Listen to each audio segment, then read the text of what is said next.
상 받으리. 주가 베푸신 은혜를 감사하며 너 십자가 지고 가라. 즐거운 마음으로 십자가 지고 가라. 내가 기쁘게 십자가 지고 가며 슬픈 마음이 위로받네. 3절 다 일어나서 합시다. 내가 맡은 일 성실 행할 때에 주님 앞에서 상 받으리. 주가 베푸신 말 은혜를 감사하며 너 십자가 지고 가라. 즐거운 마음으로 십자가 지고 가라.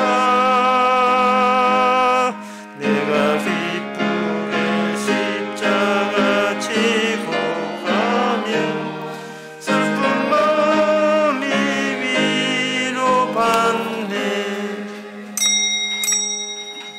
다같이 묵도하심으로 나의 예배를 함께 드리겠습니다.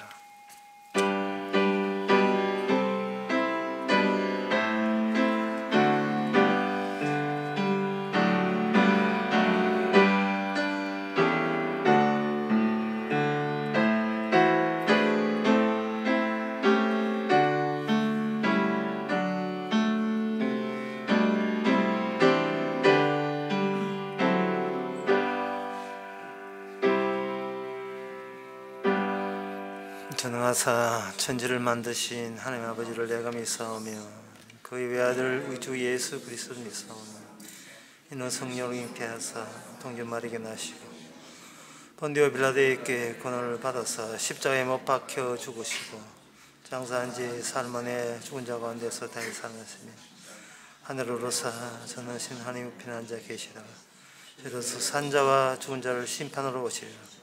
성령을 믿사오며 거룩한 공예와 성도와 서로떡하는 것과 죄를 사하여 주시는 것과 몸이 다시 사는 것과 영원히 사는 것을 믿사옵나이다. 아멘. 청년이 무엇으로 그 행실을 깨끗게 하리이까? 주의 말씀을 따라 삼갈 것이니라. 내가 진실로 주님을 찾아사오니 주의 계명에서 떠나지 말게 하소서. 하나님 아버지, 사람은 떡으로 사는 것이 아니고 말씀으로 산다 했사오니 우리가 말씀을 먹는 정도가 아니라 오히려 말씀이 우리를 날마다 먹고 나타날 수 있도록 이끌어 주시옵소서. 예수님 이름으로 기도합나이다. 아멘. 교동문 13번입니다.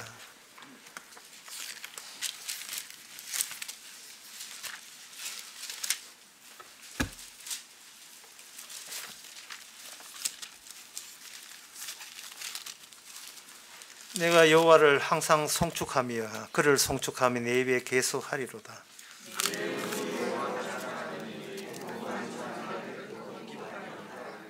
나와 함께 여호와를 광대하시다 하며 함께 그 이름을 높이세.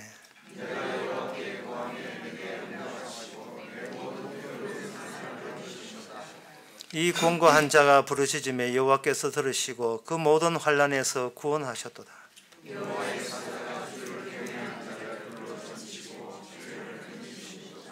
너희는 여호와의 선하심을 맛보아할지어다. 그에게 피하는 자는 복이 있도다.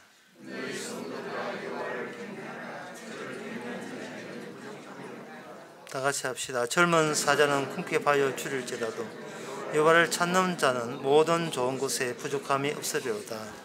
아멘. 자리에 앉아 서서 찬송가 44장 합시다.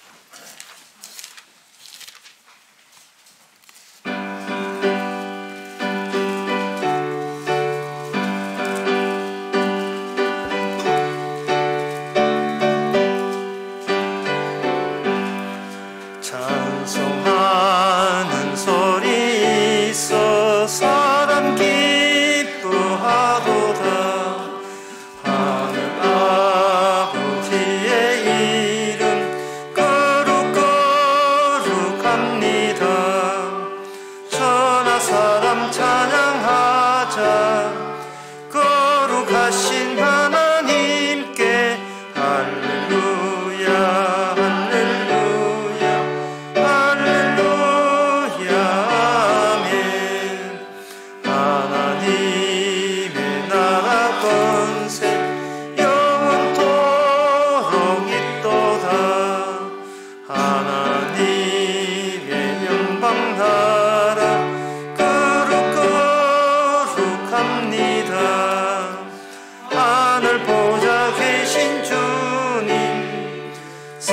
세상 주관하시도다.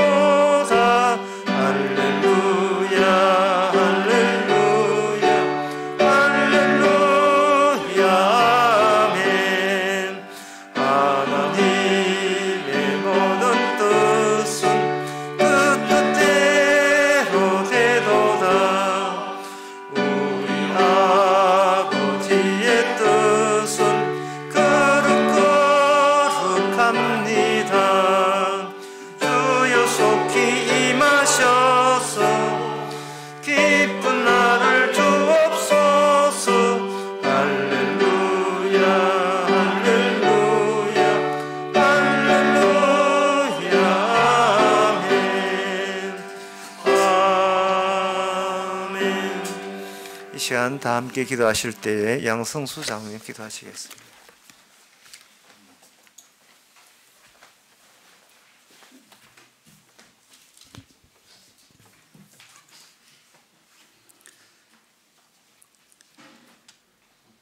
지금까지 주님께서 간섭하시고 인도하심으로 이곳에 저희들을 모이게 하시고 하나님의 말씀을 들을 수 있는 은혜 주심을 감사합니다.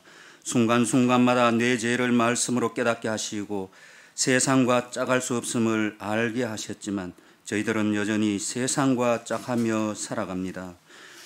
육으로 이 땅에 사는 죄인은 지금도 여전히 먼저 하나님의 나라와 의를 생각하기보다는 내 뜻과 내 주관대로 하고자 하는 생각과 행동으로 살아가는 죄인입니다. 하나님께서는 처음부터 저주받을 자와 국류를 덧입을 자로 구분하시는 가운데 웬 은혜인지 성령께서 저희들을 예수 안으로 몰아넣으시고 죄와 상관없이 생명에 이르게 하시고 주님께서 버리시고 계시는 일에 전리품으로서 주님께서 다 이루심을 증거하는 증인으로 쓰임받게 됨을 또한 감사합니다.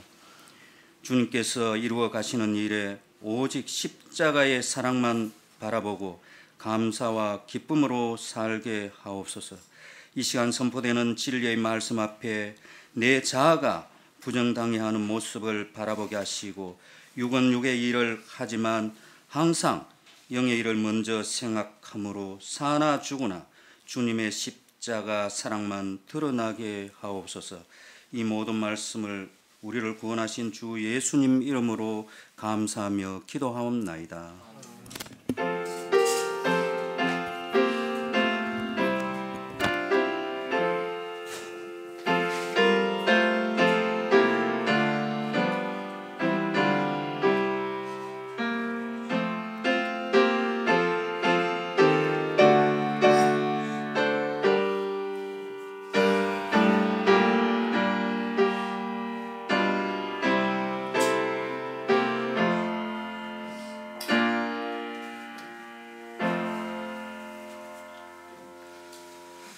하나님, 이 시간 광고 없으면 찬송가 86장 합시다.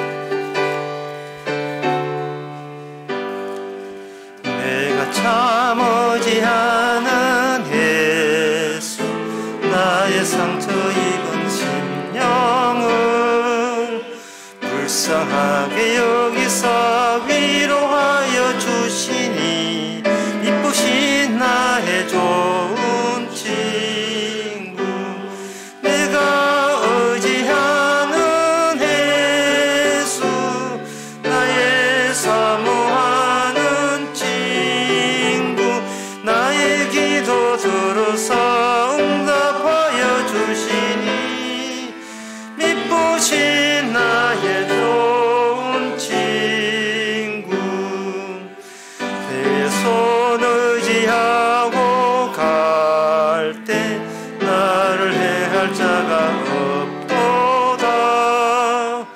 예수께서 내 맘을 크게 위로하시니 미쁘신 나의 좋은 친구 내가 의지하는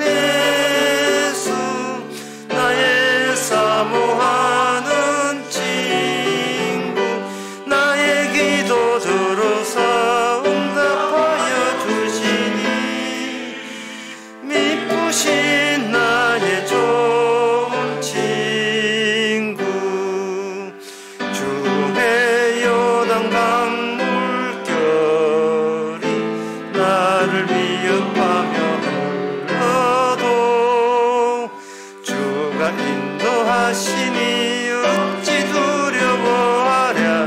미쁘신 나의 좋은 친구 내가 의지하는 예수 나의 사모하는 친구 나의 기도 들어서 응답하여 주시니 미쁘신 나의 좋은 친구 이후에 천국 올라가서 모든 성도들과 다 함께 우리들을 구하신 주를 찬양하리라. 미쁘신 나의 좋은 친구 내가 의지하는 예수 나의 사모하는 친구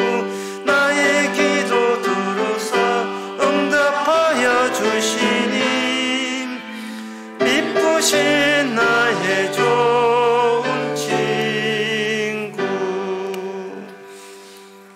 하나님의 말씀은 골로새서 2장 13절에서 14절입니다.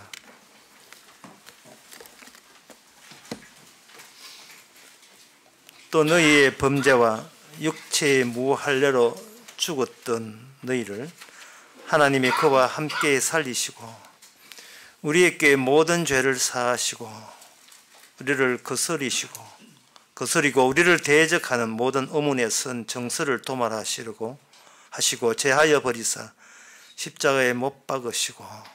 아멘.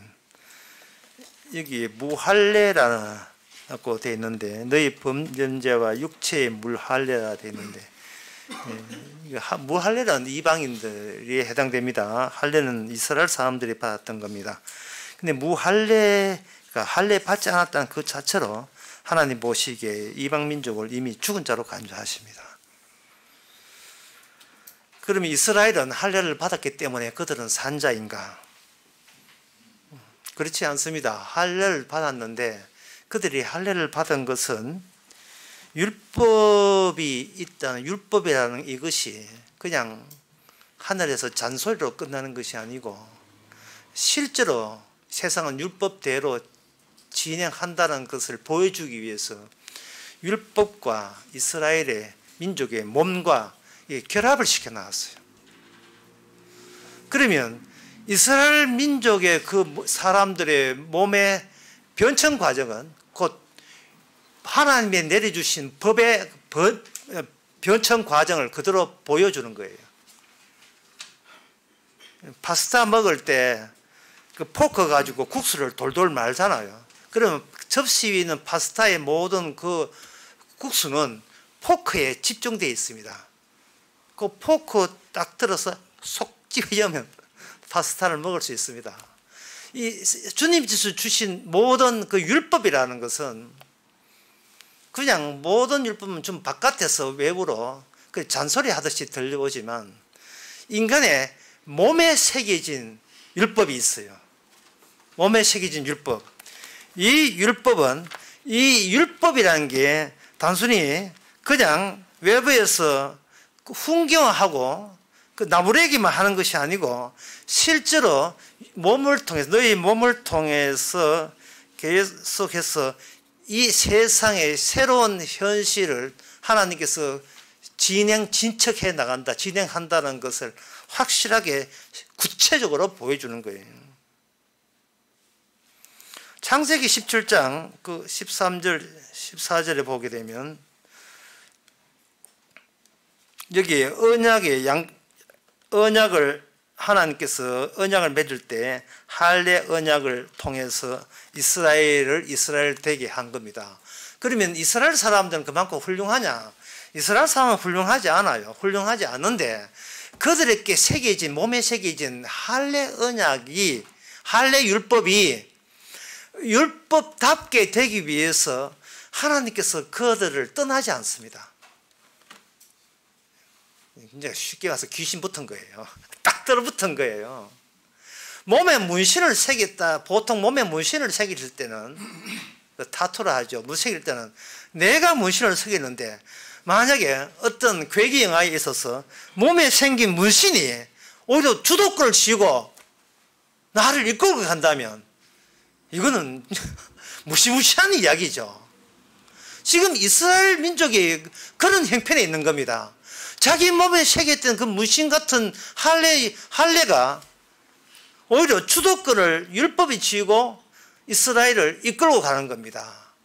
그리고 이스라엘과 누굴 만나냐 하면 하나님의 율법이 새겨지지 않는 이방 민족과를 의도적으로 만나게 하십니다. 하나님께서 의도적으로 만나게 하시는데 그 의도적으로 만날 때 그 의도 중에 뭐가 포함되느냐 하면은 할례 받은 쪽은 굉장히 미약하고 가진 게 없게 만들어요. 반면에 할례가 없는 민족은 강한 민족, 모든 세상 사람들이 다 겁을 낼 만한 막강한 힘을 가진 민족으로서 싸움을 벌이도록 이렇게 유도하십니다. 대표적인 것이 골리앗과 소년 다윗의 싸움이죠. 다윗은 다른 그 사울의 왕에 속한 이스라엘 사람들은 전부 다 겁을 집어먹고 안 된다. 이거 게임 끝났어. 안 돼. 우리가 져. 라고 했는데 소년 다윗은 어디를 이렇게 주목했느냐 하면은 골리앗이 키 크고 3m 정도 되니까 힘 세고 무기 강력하고 군사 많은 거 다 인정하겠는데 결정적으로 그들에게는 할례를 받지 않았다는 점을 주목해요. 할례를 받지 않았고 이쪽은 우리 이스라엘 쪽은 가진 건 없지만 할례 받았잖아. 그렇다면 이 전쟁에 있어서 하나님께서 하나님의 살아있음을 증명한다는 것은 곧 하나님께서 할례 언약 중심으로 일한다는 것을 증명한다는 뜻이거든요. 하나님께서 이 땅에 일할 때는 율법을 앞장서서 일하기 때문에 율법대로 진행되는 그것이 하나님의 뜻이 진행된다는 것을 증명해 주는 증거가 되는 겁니다. 그걸 이스라엘 사람들은 그걸 아예 몸에 새겨버렸으니까 이 보통 자부심이 아니죠. 십계명 모세가 하나님과의 단독 독대해가지고 십계명 하나님께 법을 들고 왔을 때에 그 이스라엘 사람들은 모세하고 모세를 추앙했습니다. 유일하게 하나님을 만난 사람이기 때문에 확실하게 하나님이 있다는 것을 보장해 줄 수 있는 사람은 모세입니다. 근데 모세가 하는 말이 나 보지 말고 나 늙어 죽어 보지 말고 율법이 있잖아. 율법. 그 십계명 율법 주시고 그 뒤따라서 파생되는 율법들이 제사법들이 막 뒤기 다 따라왔는 거예요. 모세가 십계명 받겠다고 올라갔는데 그는 십계명만 있는 게 아니고 제사법과 여러 가지 법들 율법들이 한가득이 거기 하늘나라에 있었던 겁니다. 근데 그 율법은 어디에 초점을 맞춰 응집되느냐, 마치 그 렌즈에다가 햇빛을 초점을 맞춰야 종이를 타는 것처럼 그 초점 모아지는 그 지점이 뭐냐 하면 할례 지점이에요. 할례 언약 지점이에요. 할례 율법 지점입니다. 여러분 뭐 성경 봤으면 다 아는 이야기를 내가 뭐 또 해서 상당히 미안한 감은 듭니다만은 모른다 치고 모른다 치고요. 이걸 이방민족 할례 없는 이방민족에 주지 않았어요. 왜? 그들은 이미 죽은 자이기 때문에. 그래서 하나님께서 이스라엘한테 이야기하기를 율법 살면 너 살고 율법 없으면 네 죽고 이래 되는 겁니다. 전쟁을 벌일 때도 너 이스라엘 이기라고 전쟁한 것이 아니고 율법 없는 쪽을 이긴다는 것을 보여주기 위해서 율법을 준 거예요. 그 율법 그걸 모세 언약이라고 합니다. 노아 언약은 방주고요. 아브라함 언약은 아브라함의 아들 이삭이고요. 이게 왜 그러냐 하면요, 언약이라는 게 이 땅에 생산되지 않는 거거든요. 이 땅에 없는데 새로 주어진 거 방주죠. 이 땅에 없는 자식 태어난 거 이삭이죠. 이 땅에 없는 율법 주셨지요. 그게 율법을 가지고 모세 언약이라 하죠.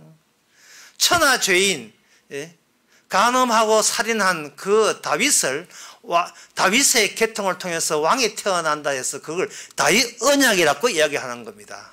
다윗 언약. 이 땅에 있는 인간들의 땀과 노력과 피와 희생과 헌신을 전부 다 싹쓸이 다 버리고 이 땅에 계시지 않는 하늘나라의 예수님의 살과 피를 가지고 새 언약이라고 이야기하는 겁니다. 새 언약. 그래서 하늘에서 땅을 건져는 거예요. 하나님께서 율법을 주고 할 언약을 준 것은 진정한 하나님의 의는 하늘에서 내려오는 거예요. 그리고 그 의를 마중하기 위해서 땅에서는 율법이, 진리가 이 땅에서 완성이 되어야 완성될 때 그걸 진리라 합니다. 그래서 시편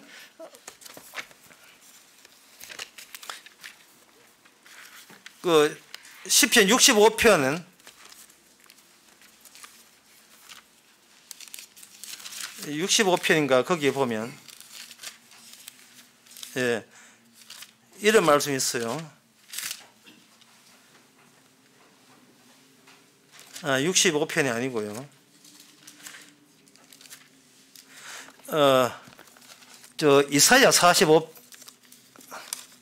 이사야 45장 8절에 보게 되면 너 하늘이여 위로부터 의로움이 비같이 듣게 할지어다. 궁창이 위에서 의를 부어 내릴지어다.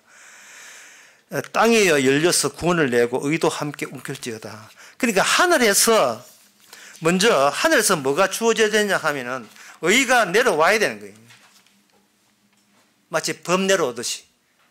범 내려오듯이 하늘에서 의가 내려오게 되면 그것부터 시작이 돼요.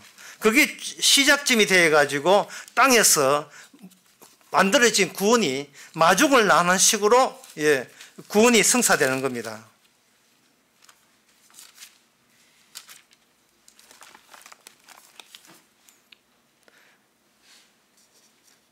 그 시편 85편의 5절에 보면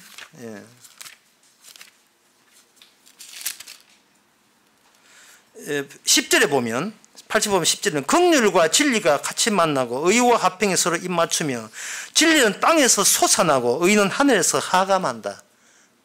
그렇게 되어 있습니다. 그러니 이 세상에 있는 그 철학과 과학과 모든 것은 이건 그 출발점이 하늘이 아니에요. 여기 골로새서 2장 8절에 보면 이것이 사람의 유전과 세상에 사람의 그 8절은 누가 철학과 헛된 속임수로 너희를 노력할까 주의하라. 이건 사람의 유전과 세상의 초등학문을 쫓으면 이래 되어 있거든요. 여기 철학, 요새 말하는 과학이, 그 당시 철학은 요새 과학이 속임수라는 거예요. 왜? 과학의 모든 출발점은 바로 스타트를 자기 자신부터, 자기로부터 자기가 존재하는 이유, 의미를 자기로부터 끄집어내기 때문에 이게 속임수인 거예요. 왜냐하면 인간은 진리가 아닙니다. 인간은 의도 아니고 하여튼 인간은 아무것도 몰라요. 창세기 5장 3절에서 5절에 보면 아담은 130세에 아들 낳고 800 살다가 93세에 죽었더라 이래 있어요. 그 인간의 이름은 모든 것의 시작은 인간으로부터 인간으로 끝이 나요. 시작이 죽었더라 끝이에요. 그 인간의 모든 생각은, 인간의 이름은 한시적입니다. 930년 참 오래 살았지요. 사이 뭡니까? 죽는 순간에 929년 다 무효가 되는 뭘 지나간 거예요. 다 무효가 된 거예요. 다시 오늘 본문 돌아와서 골로새서에서 언급하는 것은 율법이라는 것은 어디에 배배 꼬여 있는가? 율법이 지금 내 세 번째 이야기한다. 율법이 그냥 잔소리가 아니에요. 바로 어른들이 자식 보고 잔소리 하잖아요. 그거는 그냥 잔소리예요. 예, 이야기하세요. 나 안 듣겠습니다. 그러면 끝나는 거예요. 잔소리 아니고 실제로 몸과 결합이 되는 겁니다. 몸과 결합이 됐다는 말은 율법의 메인, 그게 할례 받은 자의 몸은 율법이 놔주지를 않아요. 이게 여러분들이 이것이 다행이라고 여겨야 됩니다. 이건 복입니다. 하늘의 요소에 포착이 되고 장악당했으니까 세상에 이건 행운이 어디 있어요? 로또 맞아봐야 지 돈 쓰면 다 거지 되잖아요.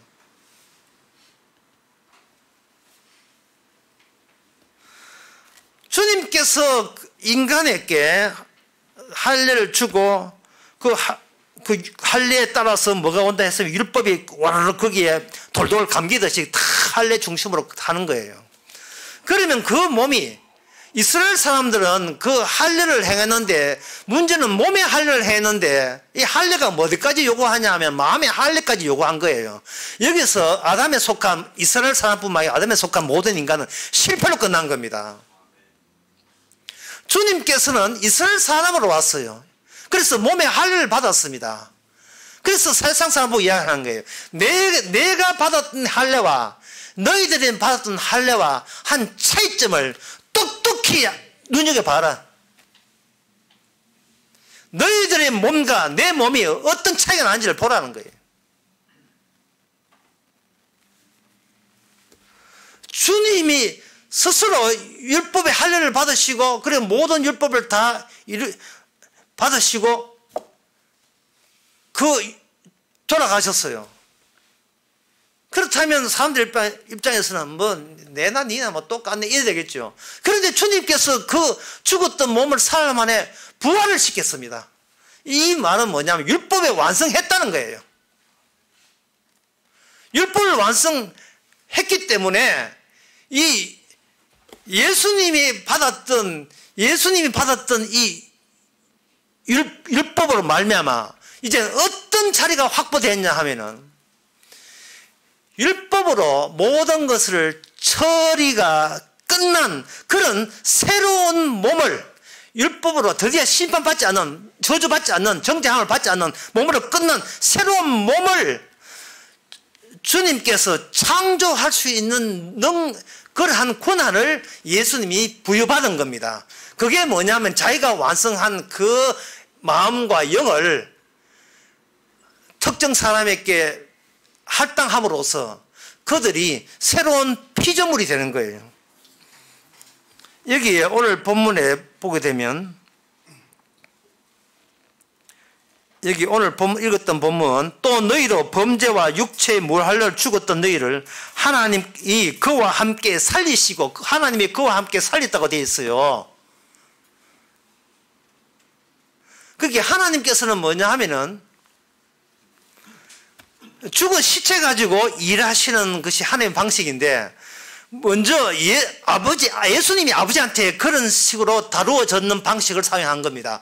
결국 예수님은 이 땅에 와서 죽으려고 오셨거든요. 이미 우리는 죽었고 예수님은 죽으려고 오셨고 그런 겁니다.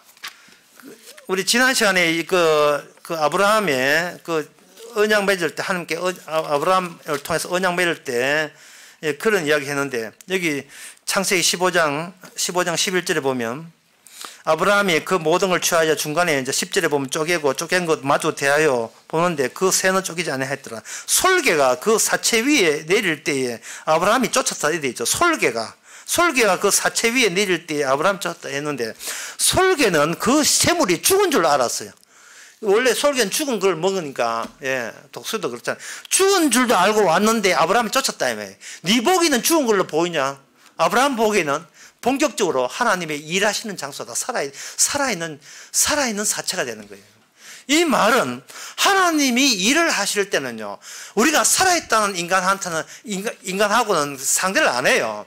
모든 인간을 죽여놓고 사체를 만들어 놓고 그 사체에다가 주께서 하나님의 율법 완성을 거기다가 입힘으로써 그 인간을 새로운 창조를 하는 게, 영원히 죽지 않는 사람을 만들어내는 겁니다. 그런데 이런 이야기가요, 철학이나 과학에는 없어요. 자꾸 철학 과학은 내가 살아있다는 것을 전제로 해서 막고 일을 싹 다 꾸미는 겁니다. 예수님이 이 땅에 온 것은 사체가 되기 위해서 온 거예요. 죽은 시체가 되기 위해서 온 거예요. 근데 지난 나 설교 때 그런 이야기 했어요. 끝부분에 우리가 남을 볼 때에 사체 다루듯이 보세요. 사체 다루듯이 봐가지고 그 사체에서 인광이 비치거든. 성도인 줄 아시기 바랍니다. 인광이라 하는 것은 빛을 쬐는 광원이 사라져도 거기에 반짝이는 그 무엇. 예. 소문에 하면 공동묘지에 그런 게 많다. 여유의, 존재의 여유. 그게 인간에서 나올 수 없는 여분의 것, 잉여의 것. 바로 주님이 주시는 것이 바로 그걸 주시는 거거든요. 외형적으로 볼 때에 예수님은 그냥 초라한 사나이였어요. 보통 사람이었습니다. 그런데 여러분들이 마태, 마가, 누가 보면 예수님은 뭐가 함께 있는가? 성령과 함께 있었거든요. 제자들은 자기가 살았다고 우기기 때문에 그걸 몰랐던 거죠. 성령이 함께 있으면 몰랐던 겁니다. 근데 성령이 오니까, 인광이 오니까 비로소 주님은 죽었다가 사흘 만에 부활을 하셔야 될 분인 것을 알게 된 겁니다. 그게 뭐냐? 하나님의 새로운 피조물은요, 일단 죽여놓고 시작해요. 사체를 만들어놓고 한다고요. 하나님의 언약이 사체를 만들어놔야 될 이유는 죽은 자가 손대지 않도록, 그냥 그 사체 사이에 하나님의 불, 하나님의 언약으로 일하시는 하나님의 약속이 그냥 일방적으로 일하시는 거예요. 어떤 누구도 손 떼지 마. 네가 거기에 관여하지 마. 손 떼. 다 떼. 내가 할 거야. 일방적으로 주님이 혼자 구원하시는 거예요. 일하시는 거예요.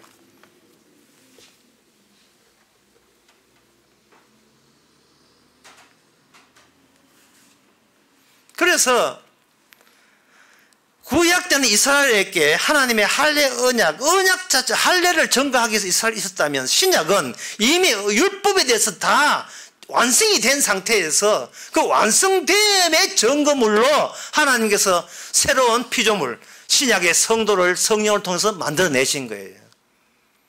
이게 메이드 인 차이나가 아니고 메이드 인 그리스도예요. 주님께서 친히 만들어내신 겁니다.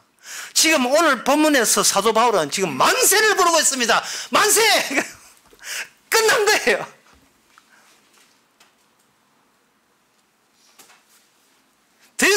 더 이상 율법에, 어떤 법에 구애받지 않아도 되는 존재.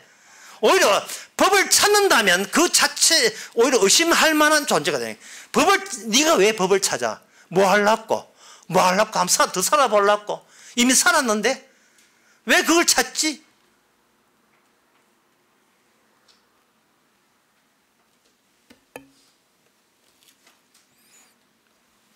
만약에 오늘 본문에 보면 14절에 보면 주께서 십자가에서 하신 일이 뭐냐 하면 우리를 대적하는 어물에서, 여기 우리를 대적하는, 그러니까 이미 하나님이 새로운 피조물, 메이드 인 크리스트, 하나님께 친히 만들어 놓은 그것에 대해서, 그것이 만들어지고 나니까 그동안 무엇이 우리를 힘들게 했다는 사실이 드디어 밝혀집니다.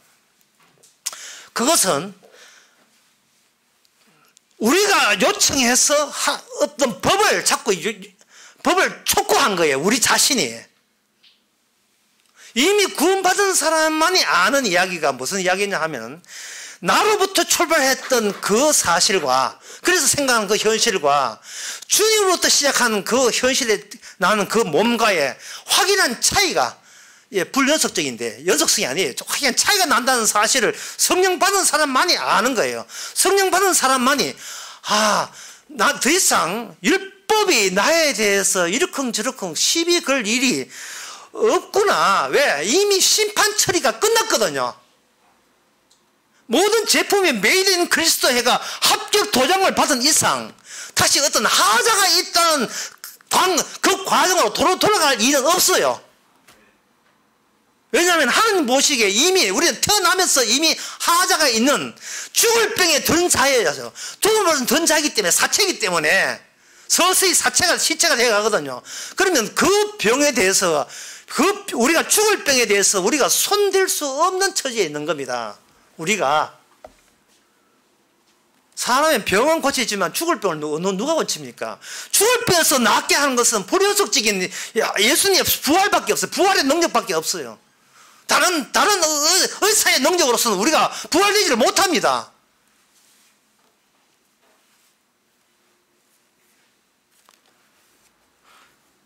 그래서 그걸 이미 메이드 인 그리스도에 만든 새 상품을 대적하는 게 뭔가 눈에 보이니까 그게 바로 모든 정서, 법적인 정서를 주께서 도말한다 되는데 이건 제하여 버리는 거, 찢어버리는 거예요. 이 법적인 정서를 찢는 동시에 이거는 모든 인간은 하나님 보시기에 사체다, 시체에 불과하다는 것이 드러납니다. 만약에 그 율법이 계속 살아있어 버리면 우리는 안 죽은 존재가 되고 안 죽은 존재가 되어버리면 이것은 이 사태가 심각해져 버려요. 옛날 구닥다리 몸을 그냥 쥐고 천국 가려고 예수는 것밖에 안 돼요. 목사님 우리가 해야 될 건 뭐가 있습니까? 시키만 주이소 다 하겠습니다. 이거는 진짜 그 마귀 들린 티를 다 완전히 보여주는 거예요. 그거 지켜서 뭐 하려고요? 지켜서 뭐 하려고요? 인간의 그 과학은 모든 출발점을 자기로부터 출발하거든요. 그래서 자기가 자기를 파악하고 수습하고 자기를 더 개선하기 위해서 칼 그레이스터라는 사람은 뭘 만드느냐 하면 뇌 지도를 만들었어요. 그걸 칼 그레이스터 맵이라고 하는데 이게 브로드 맵과 비슷해가지고 인간의 두뇌를 이렇게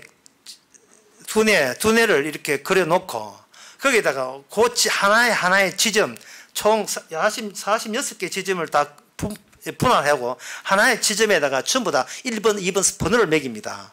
번호를 매겨가지고 요거는 시각 지점, 요건 촉각 지점, 요거는 청각 지점, 그걸 1차 감각 지점이라고 하는데 그렇게 들어가가지고 이게 신경 조직을 통해서 어떻게 퍼져서 나는 잘하는 것을 어떻게 아는가, 나는 왜 생각하는가, 나는 왜 감정이 있는가를 전부 다 자기 지도를 펴놓고 그걸 하나 추적해 나가는 겁니다. 그 추적하는데 필요한 여러 가지의 지식들이 뭐냐 하면은 생화학적 지식뿐만 아니고 분자, 양자, 물리학, 거기 생물학, 모든 그 지식들이 다 들어가요. 심지어 그건 나중에 언어학까지 들어가는 겁니다. 인간의 언어는 어디서 발생되게 되면 인간의 자식은 46번 46번 장소, 인간의 안구를 움직이는 8가지의 근육 조직은 얼마나 세밀하냐. 발끝 바트 머리까지 초속 100m 달리거든요. 그 전파의 펄스는 시속 100m 초속 올라온다고요. 빠르게 반응하라고. 그런 것은 전부 다 뭐냐 하면은 빠르게 반응하고 자기 몸체를 보호하는 것, 이건 전부 다 동물들도 할 수 있어요. 그러나 인간은 그것보다 인간이 DNA 피질이 DNA 피질이 좀 더 원숭이보다 더 발달해가지고 그 발달한 혹처럼 튀어나온 저 DNA 피질 앞에는 뭐가 들어있느냐? 그거는 바로 단순히 1차원적 의식이 아니에요. 아프다, 우울다 이 정도가 아니고 내가 누구냐를 생각하는 거, 언어를 구상하는 거, 이런 것들이 인간을 더욱더 진화시켰다. 진화는 말, 좋게 발전, 나쁘게 발전하니까 좋게 발전했다는 거예요. 그 언어를 통해서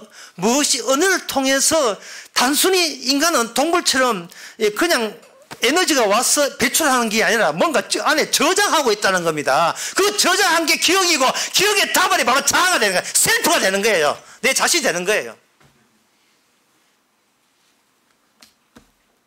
그런데 오늘 말씀과 관련해서 인간은 뭘 요청하느냐 하면 바로 그 언어라는 것이 예를 이런 겁니다. 그 동물은 좋다면 꼬리 흘 줄 알잖아, 강아지야.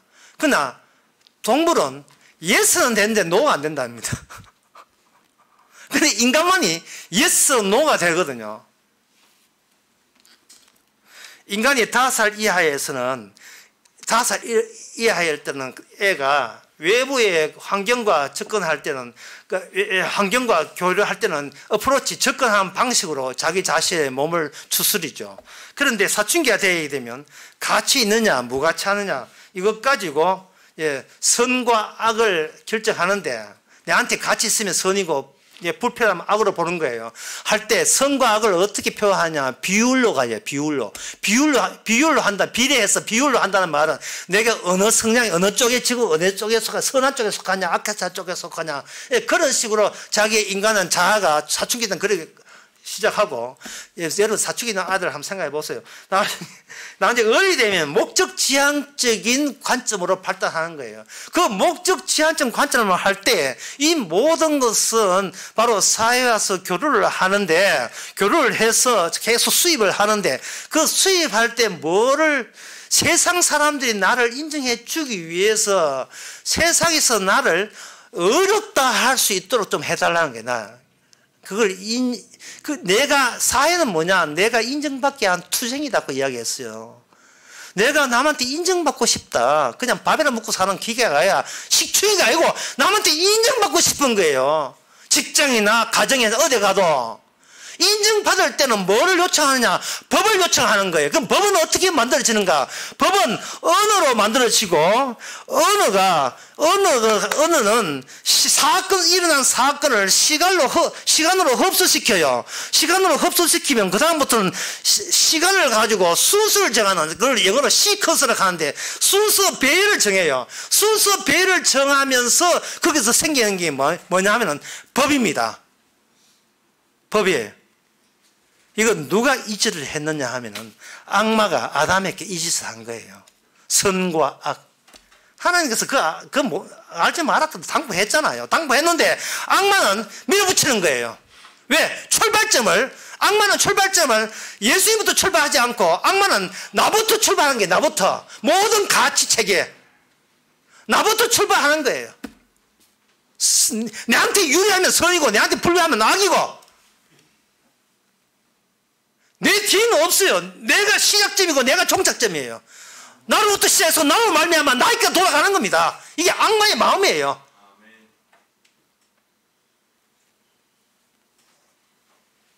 그런데 악마가 치명적인 실수를 한 적이 있어요. 이거는 여기서 밝힙니다. 악마가 치명적인 오류를 한 적이 있어요. 실수를 한 게 있습니다. 그건 뭐냐 하면 그 법을 자기 몸에다가 칭칭 감은 게 결정적 사단 난 겁니다. 그래서 사탄인가? 그 법을 자기 몸에 감아버렸어요. 감아버리니까 하나님께서는 율법을 보내준 이유가 그 율법을 못 지키면 뭐가 되느냐 하면은 저주가 주어져요. 어떤 저주냐? 참혹한 저주. 잔인한 저주예요. 봐주기 없기 저주. 그냥 저주예요. 율법대로 안 하면, 법대로 안 하면. 그걸 잔인한 저주를 법을 그래. 근데 악마가, 이게, 몸에 둘둘 감지 말 것을 감아버린 겁니다. 이 법을 감아버린 거예요. 법을 감는데, 자기만 감은 게 아니고, 인간에게 법을 감겨줘버린 겁니다. 그 전과 창세기 4장에 가인이 제사를 드리죠. 가인이 제사를 드렸는데 가인이 제사 드린 것 그것 때문에 사단 났어요. 가인이 제사 드린 것 때문에 가인이 영원한 지옥에 들어간 겁니다. 누구 제사하라 했습니까?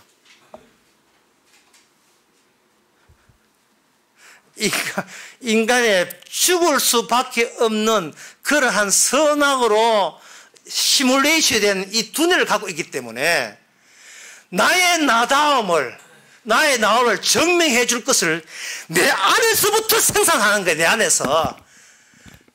외부에서 어떤 게 들어오더라도 여기서 편집을 해요. 세상에 드러나는 모든 감각은 아미그달라라는 그 시상에서 다 일단은 모아놓고 거기 시상이라는 곳이 있어요. 이게 라틴어의 방이라는 뜻인데 챔버라는 뜻인데 그 방에 두뇌 속에 다 모아놓고 그것 가지고 이제는 그걸 이제 뽑아내가지고 거기서 대기하고 있습니다. 대기하고 있다가 전에 있던 우리 DNA 피질 그 앞에 툭 튀어나온 여기 DNA 피질에서 자아의 단계에서 새로운 정보가 우리한테 중요한 거라는 그러한 정가를 딱 오게 되면 이 시상에서 딱 보내줍니다. 요거 필요한 거니까. 그리고 필요 없다고 하면 그 다음부터는 허지부지 되죠. 그래서 필요하다고 생각하는 기억은 베네피즈를 통해서 저장고로 가는데 거기 헤마라는 곳에 가서 저장을 한답니다. 단기 기억, 단발성 기억은 시상에서, 장기 기억은 헤마에서. 그래서 치매 걸린 사람들은 지금 무슨 자기 집은 다 잊어버려도 자기 집은 다 자기 오래 살았던 남편 이름은 안 잊어버려요. 자기가 소중했던 것을 잊어버리지 않는 겁니다. 제일 마지막에 퇴화되기 때문에 그래요. 인간이라는 것은 자체가요, 셀프, 자기밖에 몰라요. 교회 기 나오진 않겠지만, 교회 기 나와서 어떤 간에 자기밖에 몰라요. 그거 저주 자초한 겁니다. 그래서 율법은 무엇과 연관되어 있느냐 하면 바로 육체와 연관되어 있어요. 물론 의도적으로 하나님께서 그렇게 하셨지요. 하나님께서 그렇게 하셨다는 것은 아브라함 안에서 모든 인류는 어떻게 끝나는 것을 아브라함 언약 안에 있거든요. 아브라함 언약이라는 것은 아까 말씀, 아브라함 언약이라는 것은 이 땅에 없는 자식을 새로 만들어요. 그럼 이 땅에 있는 자식이 있을 게 알겠어요. 이스마엘, 하갈의 종이란 출신의 이스마엘과 없는 자식, 하나님의 약속의 언약에 의해서 주어진 인물 등장해요. 이삭과 이스마엘을 대비하는 겁니다. 대비해서 하갈의 그 시퀀스, 시간을, 그든 사건을 시간 안에 흡수시켰으니까 인간의 법적인 역사관, 시간관, 그 모든 것을 그냥 추진하도록 그냥 허락해줘요. 그것이 하나의 언약이 되는 겁니다. 육체가 무엇을 만나느냐 하면 율법을 만나서 그 자체가 하나의 언약이 되는 겁니다. 이 이야기가 어디에 나오냐 하면은 바로 갈라디아서 4장 21절에 나옵니다. 내가 말하라. 율법 아래 있고자 하는 자는 율법을 듣지 못하느냐. 기록된 바 아브라함의 두 아들이 있었으니 하나는 계집종에서 하나는 자유하는 여자에게서. 갈라디아서 4장 22절에 나온 말씀, 사도 바울의 말씀입니다. 사도의 말씀은 예수님 말씀이에요. 계집종에서는 육체를 따라 났고, 예수는 육체를 따라 난 거예요. 이 육체는 뭐가 달라붙어 있는가? 악마의 치명적인 오류는 뭐냐? 바로 육체가 스스로 자기가 절대가 되기 위해서 한 법을 갚는 거예요. 왜 법이 갚느냐? 그래야 내가 그 법대로 좋은 쪽에 속했다는 것을 증명할 수 있는 방법은 내가 법을 요청하는 거예요. 법을 구걸하는 겁니다. 내가 지킬 수 있는 법을 주시옵소서. 왜? 그래야만 내가 이렇게 잘난 존재라는 사실을 증명할 수 있기 때문에 그런 거예요. 개뿔도 없는 것들이 꼭 남한테 일을 할 때는 뭐냐 하면은 법을 동원하거든요. 개뿔도 없는 것들이 남한테 안 주려고 하는 거예요. 인간의 본성은 뭐 이거 하나밖에 없어요. 날 무시하지 마라. 주님 보시기에는 이미 죽은 자거든요. 사체인데, 때깔 좋은 사체라는 뜻이에요. 뭐예요, 그게? 이 죽은 시체예요. 죽은 시체가 뭘 날 무시하지 말라는 거예요.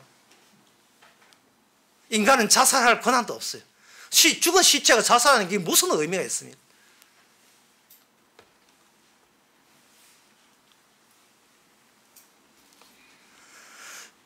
인간은 그냥 짐승처럼 살아도 되는데 꼭 이렇게 의미를 끄집어내가지고 자기 그 의미에다가 그 의미를 나는 의롭다는 걸 증명하려고 의미를 자기한테 가져오는 겁니다. 여러분들이 이렇게 생각할 때 여러분들은 세상 사람들은 다 그래 산다 이렇게 하지요. 그것만 세상 사람이 그래 사는 맞아요. 그것만 생각하지 마시고 교회 내에 성경 100도 있고 1000도 있는 사람들 한번 보세요. 그 사람들 어떻게 살아가는가 한번 보세요.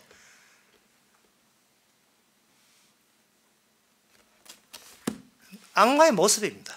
마귀 모습이에요. 교회 충성 봉사하는 사람 마귀 모습이에요. 지금 우리 교회는 봉사하는 사람이 한 명도 없으니까 내가 마음 놓고 얘기한다. 그럼 그냥 마귀들만 교회에 다 모였다 보면 돼. 지 알아주려고 아주 환장을 한 거예요.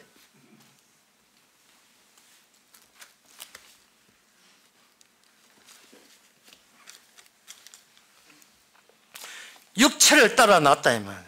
이거는 비유니 두 이자든 두 언약이라. 언약이 하나가 아니고 둘입니다. 이 말은 어떤 인간도 언약 바깥으로 빠져나갈 구멍은 없어요. 주께서 모든 걸 장악했습니다. 그래서 니는 이 지옥 갈 자라는 걸 보여주기 위해서 율법을 그들에게 딱 갖다 붙여준 거예요. 성경 100도 읽었다 1000도 읽었다 우리 교회는 좋지요. 나 안 읽었는데 아니 또 그거 마음대로 하시고 1000도 마음대로 읽고 그거 자기가 남한테 안 지려고 이제 성경 공부 배틀 기도 배틀 헌금 배틀 안 지려고 무시 안 당하려고 시체 아닌 척 하려고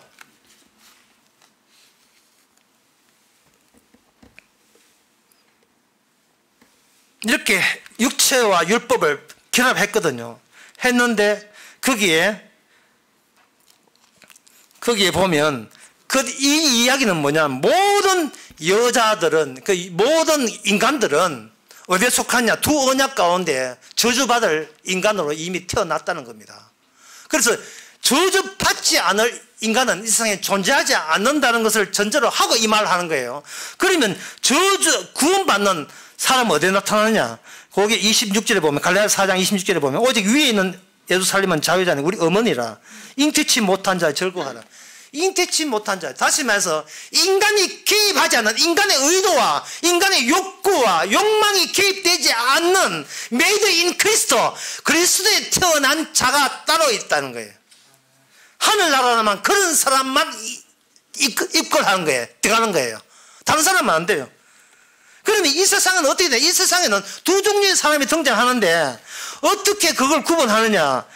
갈라디아 4장 29절에 보면 육체로 따라 난 자가 성령을 따라 난 자를 핍박한다 되어 있어요. 여러분 핍박 받으세요. 시체한테 핍박 받아도 괜찮습니다. 귀신한테 받으세요. 신데렐라 그 동화에 보게 되면 어느 가정에 구두가 하나 왔어요.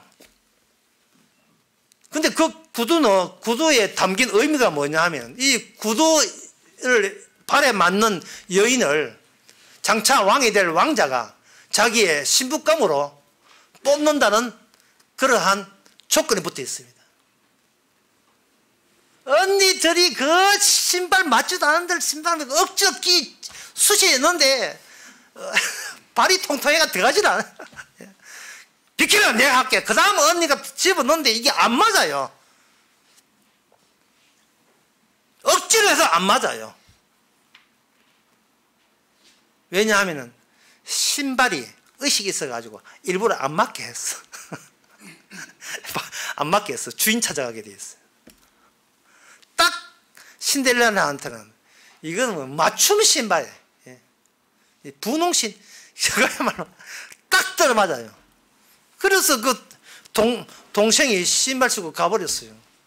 가보고 나는데 언니들끼리 모여가지고 네가 잘나니 내가 잘나니 그게 무슨 의미가 있습니까? 신발이 없는데. 신발이 없는데 이게 무슨 의미가 있어요? 그게 바로 성령이 임한 자는 이미 하나님의 율법의 완성, 그 신발이죠. 신데렐라 신발, 율법 완성의 신발과 꽉 맞았다 이 말입니다. 따라서 성령 받은 사람의 특징은 뭐냐 하면 더 이상 율법 처리가 끝난 그 이후에 새롭게 등장한 존재라는 것을 만천하에 보이기 위해서 우리에게 성령을 주신 거예요. 율법 처리가 끝났어요. 죄 사함을 받았어요.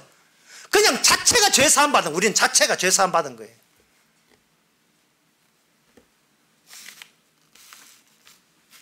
그래서 성도에게는 뭐가 있냐 하면, 이런 비유를 들는다면 성도의 어깨 축지에는 성령의 날개가 이미 달린 거예요. 예. 비유를 이야기한다면 성령의 날개가 하늘로 올라갈 수 있는 그러한 능력이 임했다 이 말이에요. 부활의 능력이. 성령의 날개가 되기 때문에 어떤 여러분들이 경험을 하셔야 되냐 하면, 나락에 떨어지는 경험도 즐기시기 바랍니다. 이것을 가지고 빌립보서 2장 5절에서 9절에 보면 이것이 바로 너희는 예수의 마음을 품으라는 뜻이에요. 주님께서 그렇게 하셨거든요. 주님께서 요단강 세례 받을 때 이미 성령 받았잖아요. 주님에는 성령이 있는 거예요.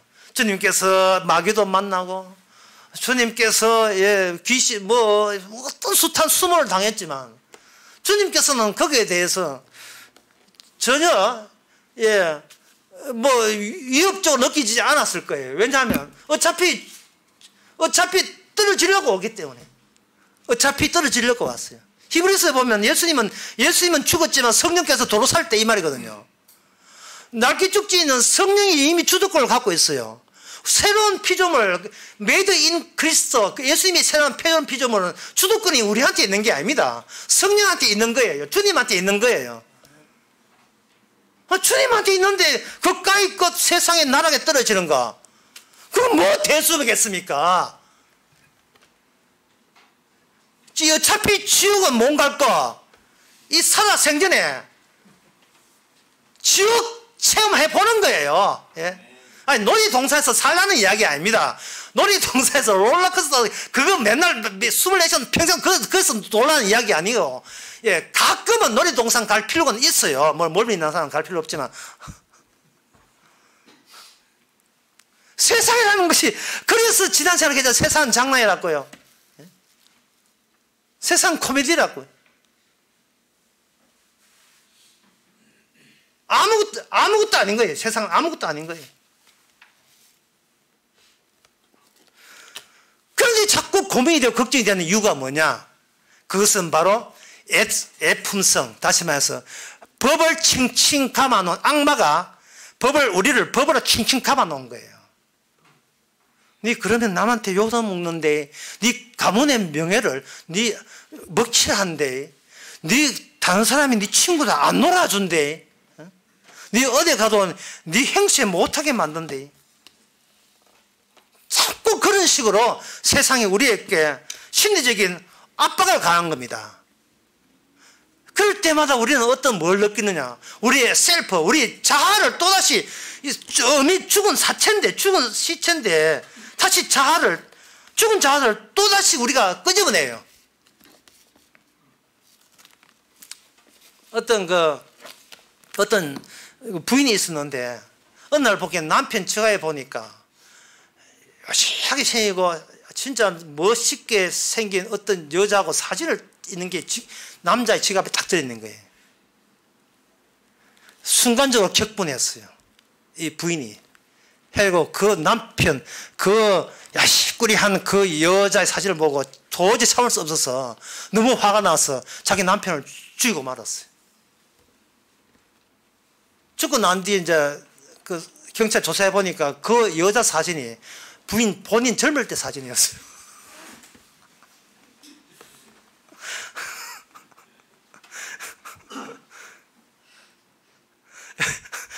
자기 젊은 모습도 본인이 기억을 못한 겁니다.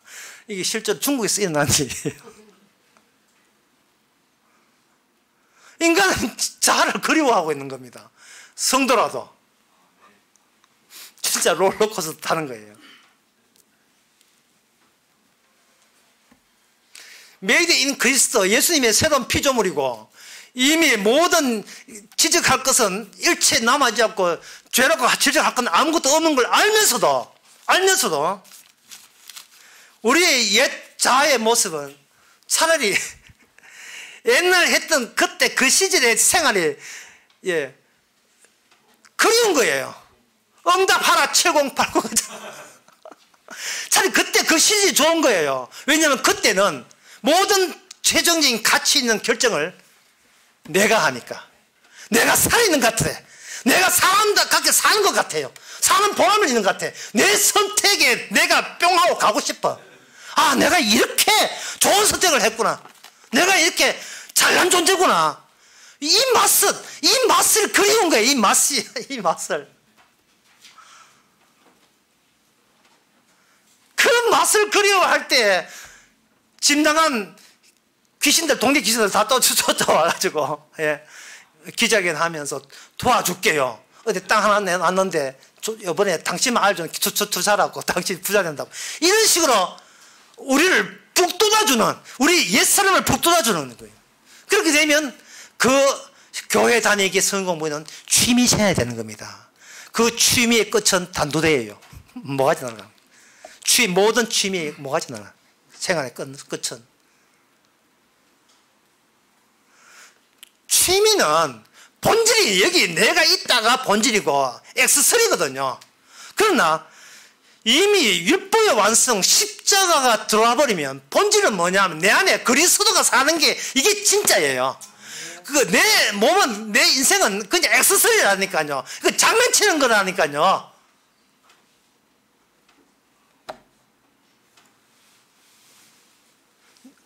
몸이 허수아비고 언약이 우리의 진짜입니다.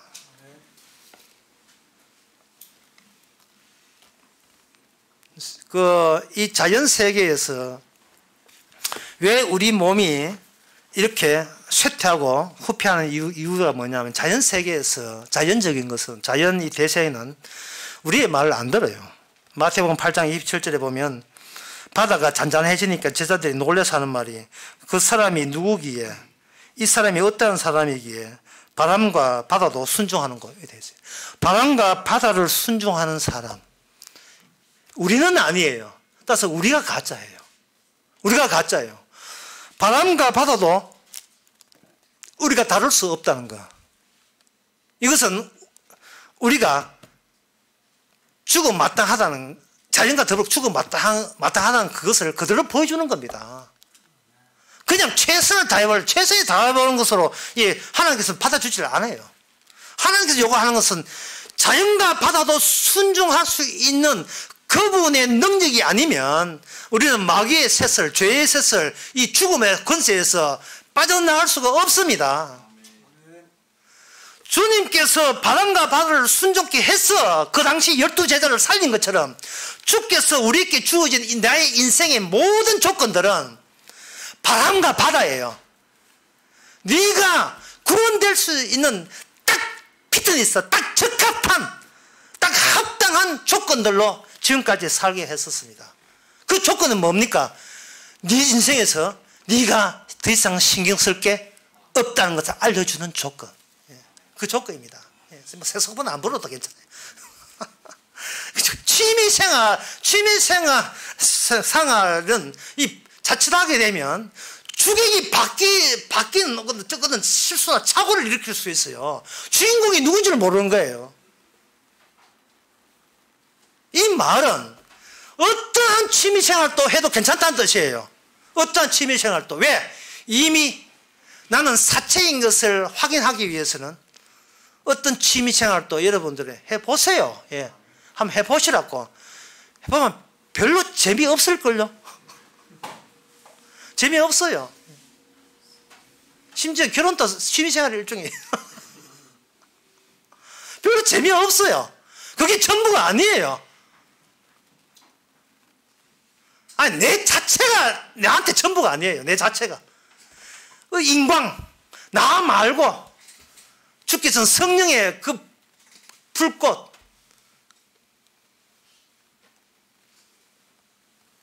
그게 바로 이 오늘 본문 말씀이 우리에게 적용되었다는 구체적인 증거입니다. 이제 첫 번째 한 말씀드리고 마치겠습니다. 이스라엘 사람에게 율법이 할례 율법을 준 것은 율법이 잔소리가 아니고 그냥 들어도 그만인 그런 게 아니라 실제로 몸과 결부가 되었다는 거예요. 이것이 예수님을 통해서 이미 확인됐고요. 이제는 우리 차례예요.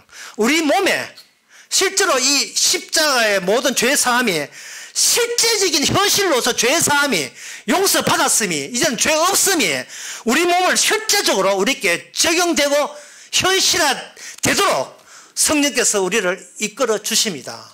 따라서 우리가 남은 것은 죄 짓는 일만 남아있어요. 왜 죄를 지었는데 이게 왜 죄가 아니냐 이 말이죠. 따지세요. 주님한테 가가 따지지 않고 이게 죄인데 분명히 죄인데 남을 해코지 않은 죄인데 내 욕심만 챙기는 죄인데 왜 이 죄 나는 죄인 줄 아는데 이게 왜 죄가 안 됩니까? 메이드 인 그리스도 새로운 피조물에서는 그걸 죄라고 하는 것은 찢어버리고 네가 어디에서부터 어디로 구원된지를 알려주는 거예요. 자연 세계는 항상 볼 때에 무겁다 가볍다 높다 낮다 크다 작다 빠르다 느리다 이래 보거든요. 인간 세계에서는 뭐냐 하면 돈이 많냐 적냐 힘이 세냐 적으냐 그걸 봐요. 그러나 천국에서는 죄냐 의냐 그것만 구분합니다. 기도하겠습니다. 하나님 아버지, 사람이 한 것 말고 그거 신경 쓰지 말고 주께서 아브라함을 통해서 이삭을 통해서 야곱을 통해서 모세를 통해서 그리고 다윗을 통해서 주님을 통해서 무슨 일을 하셨는지를 저들이 그것이 우리 몸 안에 갇혀 있다는 것을 죄와 만나는 매일의 현실 속에서 늘 의식되게 하여 주시옵소서. 예수님의 이름으로 기도합나이다. 아멘. 다 일어나서서 144장 찬송합시다.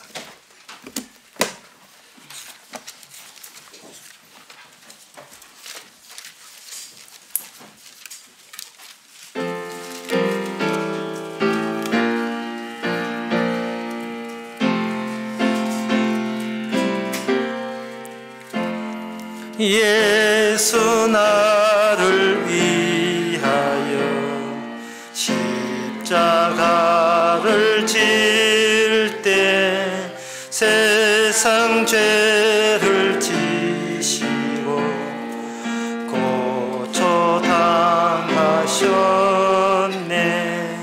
예수여 예수여 나의 죄 위하여 보배 피를 흘리니 죄인 받으소서.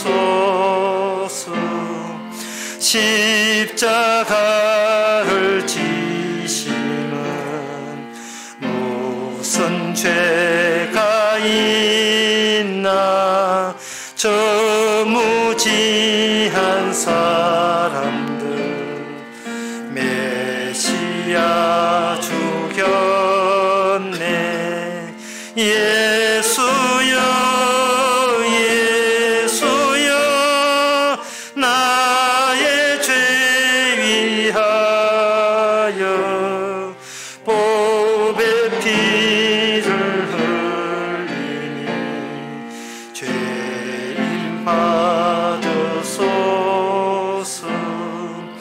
피와 같이 붉은 죄 없는 이가 없네. 십자가의 공로로 눈과 같이 되네. 예수여 예수여 나의 죄 위하여 보배 피를 흘리니 죄인 받으소서. 아름답다 예수여 나의 좋은 친구. 예수 공로 아니면 영원 형벌 예수여 예수여 나의 죄 위하여 보배 피를 흘리니 죄인 받으소서.